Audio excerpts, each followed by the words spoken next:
She announced it like she was reading a weather report. No hesitation, no shame. 80% for Leo's future, 20% for your aunt's needs. It's that fair. The living room was silent except for the distant sound of the washing machine and the creak of the heating vent I'd asked her to repair months ago. Aunt Vera crossed her legs, hands resting on the armchair like a queen issuing a decree. Leo was upstairs, probably gaming with his expensive headset, scrolling through tech he couldn't afford, at least not on his own non-existent income. I looked at my aunt. Same floral blouse, same expectant expression. I stirred my tea and said nothing for a long moment. She thought I was calculating, that I'd negotiate, maybe plead. Instead, I laughed. It came out hollow, sudden, even surprised me. She blinked. What's funny? I set down my mug. Nothing, I said, only that I've been giving you both everything for years. My time, my money, my patience. And now you think you can divide me like a grocery budget. Vera straightened her back. We're family. Your cousin needs to finish college. I need to maintain this house. It's not complicated, Maya. You have plenty to spare. No, I said and stood. You have had more than enough of me. I picked up my cup and walked toward my room. Behind me, her voice followed. You're being ridiculous. I didn't answer. I didn't owe her the explanation. In my room, I opened the dresser and pulled out a duffel bag. Not because I was leaving tonight, but because something had shifted. Not a burst of anger, but something steadier, colder. The kind of feeling that doesn't fade. The kind that turns into action. I zipped it shut and left it by the door. I knew then that the next part of my life wouldn't be about staying. It would be about remembering when exactly I stopped asking permission to exist. The day my parents died, Aunt Vera promised it was temporary. She stood in the hospital waiting room with her purse clutched tight, voice even tighter. Just until you're settled, Maya. We'll figure it out. She patted my shoulder like it was an obligation and not comfort. I was 15. Leo was 10. Uncle Frank didn't even come to the funeral, just stayed home saying crowds made his anxiety worse. A temporary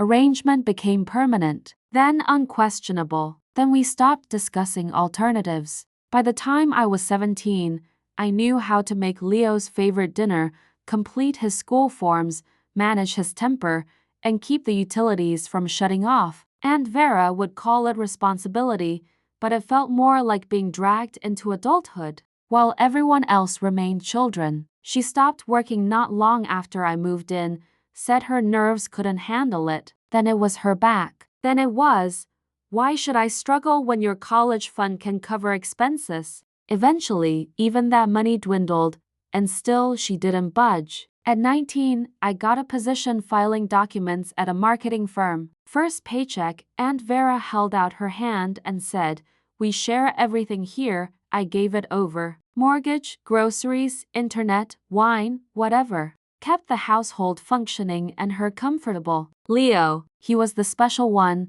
the gifted one, always needing the newest console, phone upgrade, clothes that cost more than my weekly earnings. I tried suggesting to Vera that maybe Leo should contribute too. She chuckled and poured another glass of Merlot. Let your cousin enjoy his youth. You already missed yours. I didn't know what she meant by that. My chance at what? Friends? College? Peace? The house was modest. Our walls were thin. I heard everything.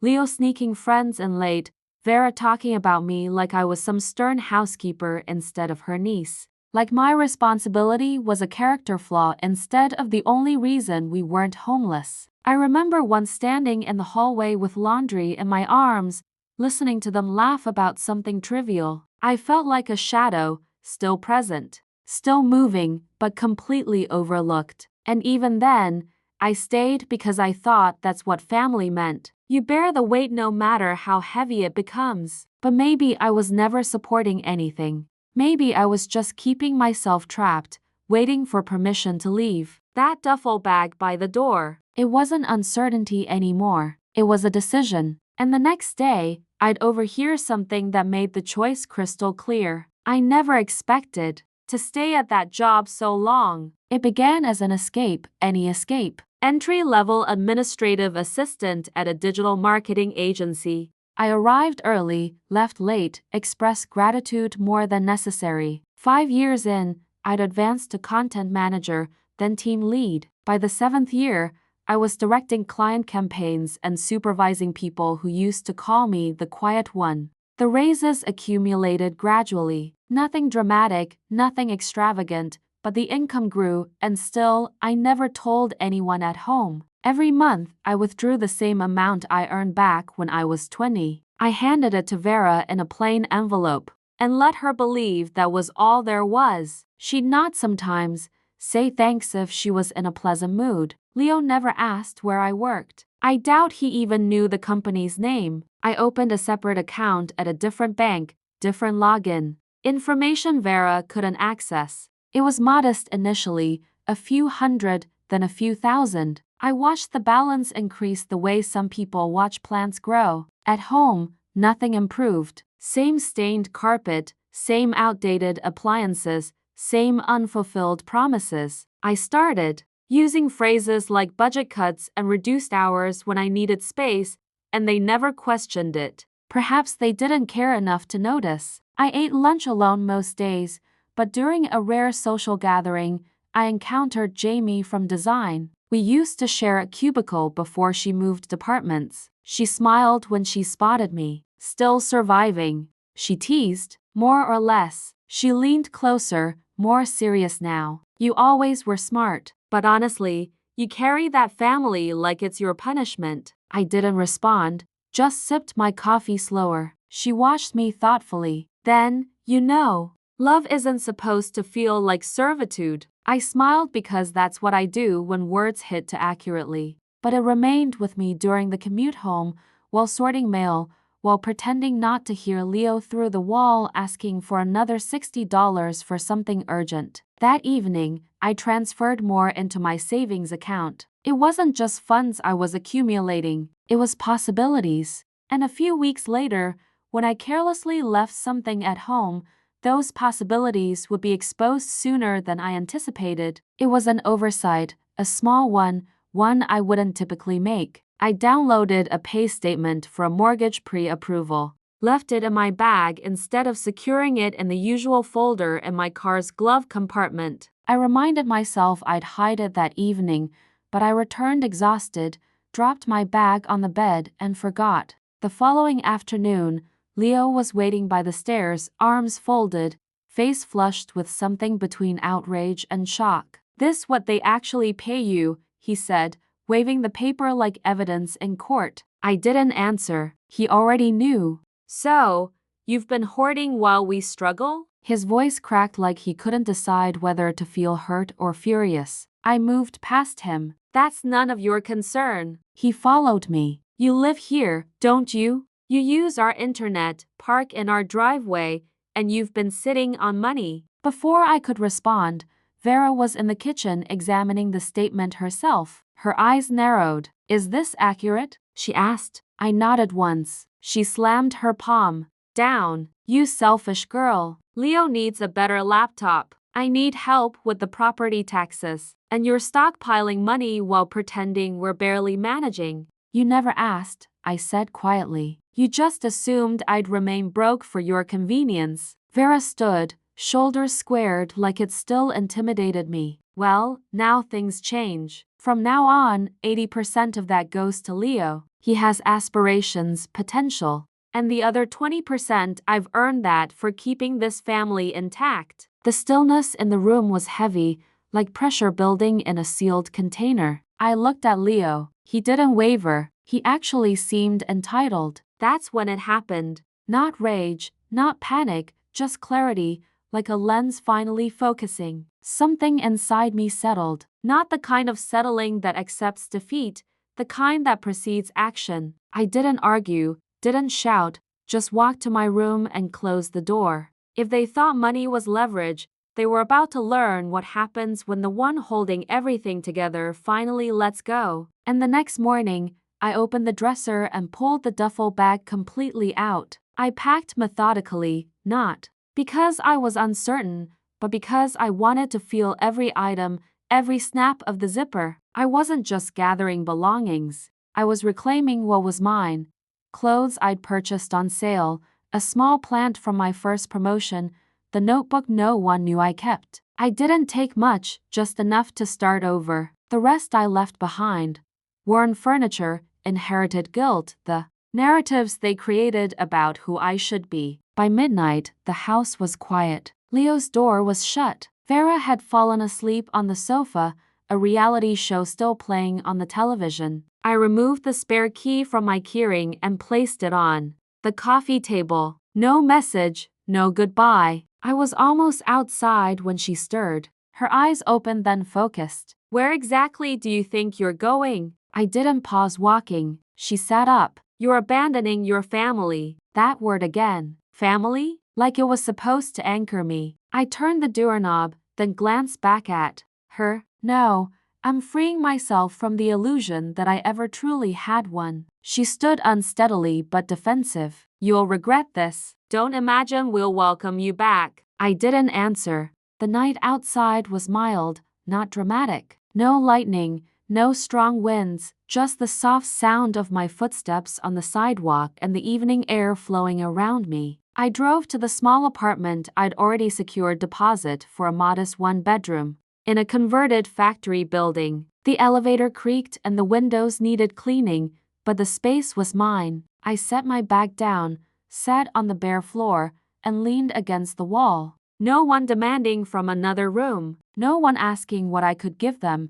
just quiet. Not the kind I used to dread, but the kind that finally gave me room to hear my own thoughts. The following day, I purchased a proper bed, nothing extravagant. Just one that didn't sag in the center. I brewed coffee in an inexpensive machine and drank it by the window. It tasted like something I hadn't realized I missed. That night, for the first time in years, I slept uninterrupted. And 2 months later, when the phone rang near midnight, I almost ignored it. It was 11:22 p.m. I was folding laundry, partially listening to a podcast playing from the bathroom speaker when my phone rang. Unknown number, but something about the timing revealed exactly who it was. I let it go to voicemail. Then it rang again. I answered on the third call. Maya? Leo's voice was strained, desperate. Please don't hang up. I remained silent. We're facing foreclosure, he rushed. The final notice arrived. They're coming next week. We thought we had more time,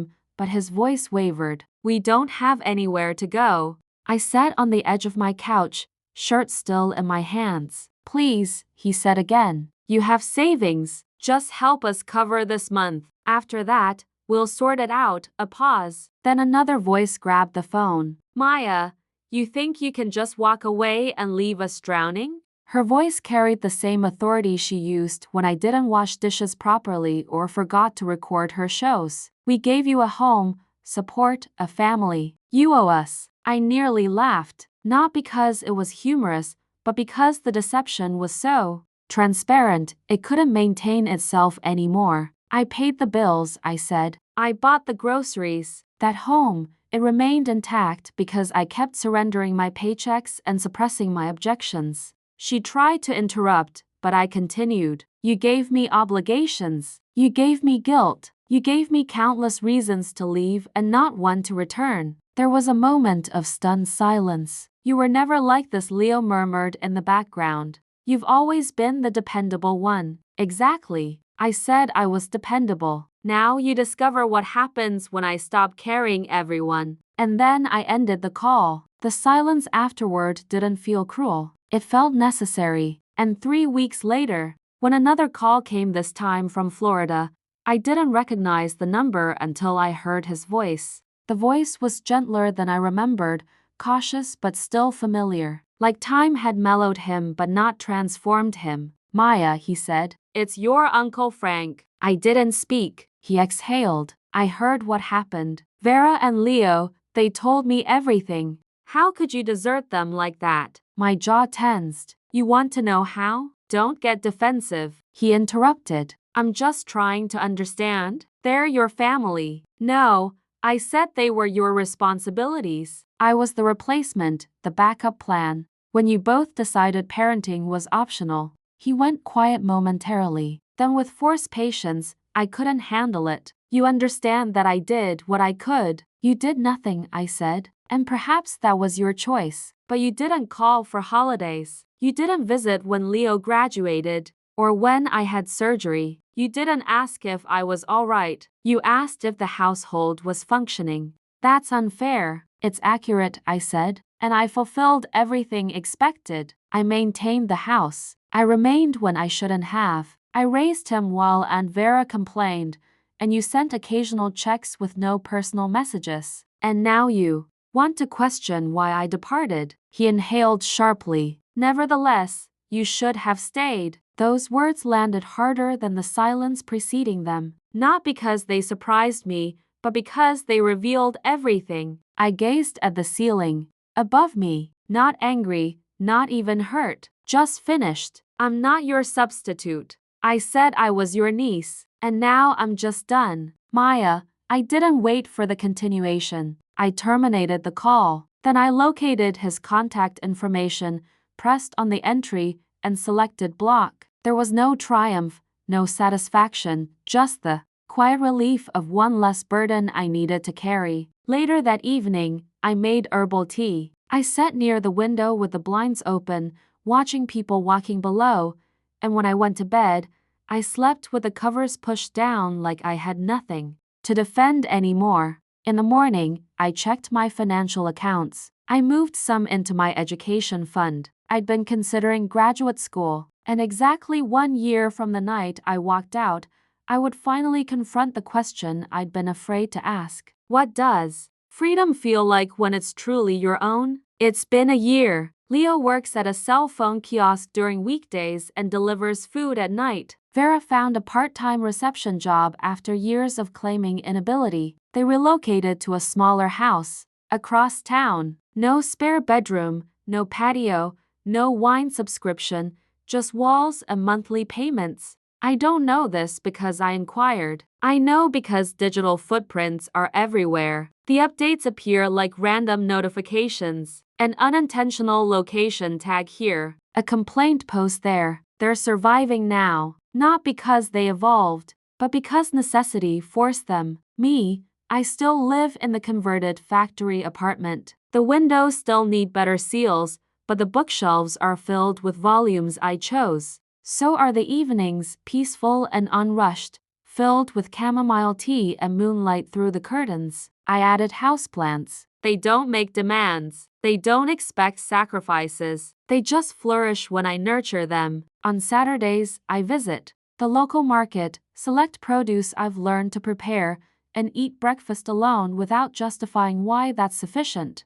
I don't visit for celebrations. I don't provide updates. I don't communicate. Some might consider that harsh, but I see it as honest. Sometimes I write in my journal, not daily, but when the quiet feels expansive and comforting instead of empty. I record small truths I never previously voiced, like this one.